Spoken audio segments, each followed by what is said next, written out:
नमस्कार, मी सिद्धी तुम्हा सर्वांचे स्वागत करते माझ्या किचनमध्ये। आज आपण पाहणार आहोत की ओल्या काजूची भाजी, तेही सोप्या पद्धतीने घरच्या घरी कशी बनवायची ते। तर चला मग आपल्या रेसिपीला सुरुवात करू।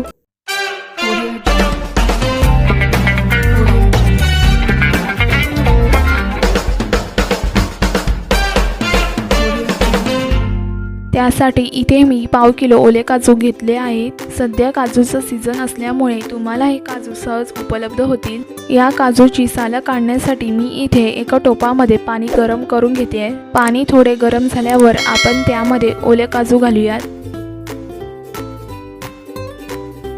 आता 2 मिनिटं गरम पाण्यामध्ये काजू गरम करून गॅस बंद करूया व काजू थंड होण्यासाठी एका परातीमध्ये काढून घेऊ।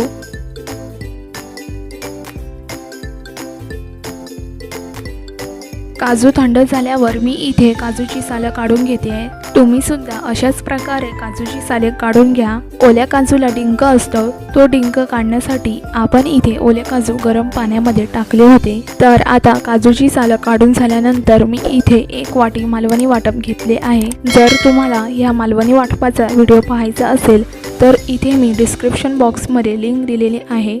तसेच इथे मी बारीक चिरलेला कांदा व टोमॅटो घेतलाय। तर आता इथे भाजीसाठी सर्वप्रथम फोडणी करून घेऊ। मी इथे कढईमध्ये 2 चमचे तेल टाकते। तेल थोडे तापल्यानंतर त्यामध्ये कढीपत्ता, बारीक चिरलेला कांदा घालून इथे परतून घेऊ। कांदा थोडा लालसर होईपर्यंत परतून घेऊया।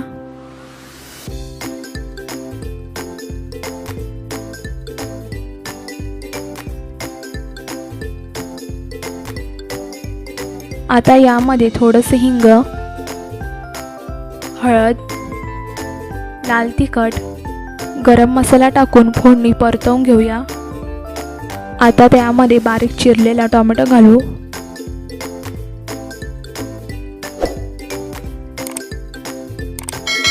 टोमॅटो थोडा परतवून त्यामध्ये चवीनुसार मीठ घालूया व टोमॅटो शिजवून घेऊया।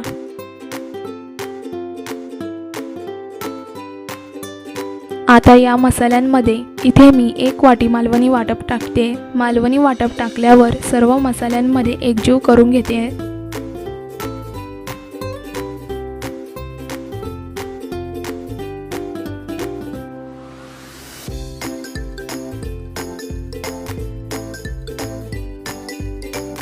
आता यामध्ये आपण सोलून घेतलेले ओले काजू घालून मसाल्यांमध्ये परतवून घेऊ।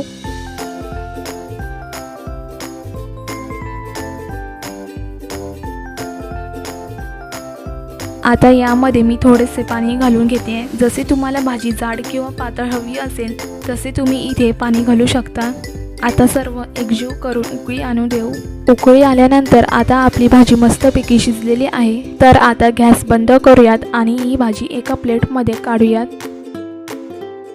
त्यानंतर यावरती कोथिंबीर घालूयात। तर आता ही भाजी खाण्यासाठी तयार आहे। तुम्ही ही भाजी चपाती बरोबर किंवा भाकरी बरोबर सुद्धा खाऊ शकता। तर तुम्ही पण ह्या पद्धतीची रेसिपी घरी बनवून जरूर ट्राय करून पहा आणि ही रेसिपी कशी वाटली हे आम्हाला कमेंट करून नक्कीच कळवा। व्हिडिओ आवडला तर व्हिडिओला लाईक करा आणि शेअर करा। तसेच जर तुम्ही आमच्या चॅनलवरती नवीन असाल तर आमच्या चॅनलला सबस्क्राईब करा आणि सोबतच बेल आयकॉनला प्रेस करा।